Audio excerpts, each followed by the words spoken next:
to set up. Foxy9, though, fires off an early warning shot just to let him know that there might be someone nearby. Keeps them invested. You have the Haunt, you have the Prowler.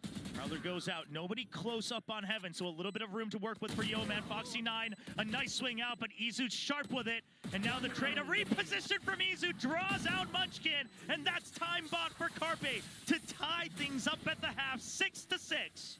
Just both teams fighting neck and neck, fire for fire, every step of the way. So many rounds. You take two, I'm going to take two right back. And off to it, they're just continuing to match each other up repeatedly. In terms of the calls, in terms of the fights, so much of it is just delivering on such an explosive match. 5 rounds in a row that it's just been back and forth. Neither team able to string two together. And that just goes to show not only the level of play, but what's at stake. Not just a ticket going to Masters Bangkok, not just a chance to face DRX once again to try to exact revenge, but on top of that, the pride to be called the best team in Korea. It's been rotating amongst these giants, the Korean orgs here in VCT Pacific. And quite frankly, I mean, DRX, they let it slip, they let it go over to Paper X. There was no longer a King of Korea because it didn't matter. Gen G comes back, they take the title for Pacific, and now suddenly they find themselves having to crawl their way out of the pit once again. Yeah, a new challenger as T1 steps into the fold. In the year of 2025, the roster shuffles. It's a very iconic shot. Every time we see it, this player cam. That's true.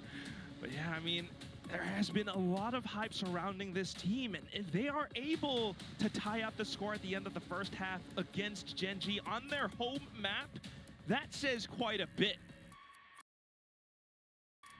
We'll see. That is, you know, a relative success, I would say, especially within Pacific, to break through Gen G's defense, as it oftentimes has been so strong. The rubble fight so intricate, and then so much delay on that C side. T1, they get just enough, and now ball's in Gen G's court, looking for a B hit right off the rip.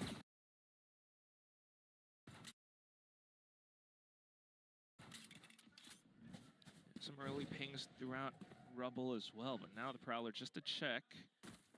Off angles being held by Meteor. Gen G still just waiting for information, but Buzz trying to let them know that there are members on the A side, trying to draw them into that B side, but Stack's losing that.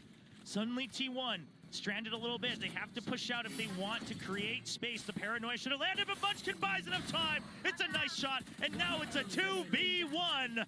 Meteor just caught, his feet stuck and glued, unable to move. And now Gen G, they barrel towards the site. So quick and ready, once again, just being able to make those quick decisions, and snappy with the kill on towards Stacks just alleviates so much more pressure. Izu all the way from the back of attacker's spawn, and 2 players marking his position. Oh, jeez. Blink of an eye, Foxy9 just straight through the dome. And that's going to be Gen G taking both pistols this time. So tied 2-2 for the day so far, as they try to make sure they extend the lead. Just holding the angle. With the way that they were able to take these picks off against T1, up around Rubble as well. I mean, a lot of preparation and at the same time just being ready for a lot of these fights. Well, I was wondering, Meteor, does he go for any type of purchase as he often always has throughout his whole career? But this time, all classics. Carpe the only one. Going for, no, he's gonna trade that out. I was gonna say, I don't know if that's quite the value. Just going to be a full eco round here from T1. Look at Gen G though, and they're holding off towards the other side. I mean, you don't have a shorty here. Oh, they'll spam him through. Buzz just hiding away. Prowler checks close, and whoa, Texture, we saw where the Prowler went.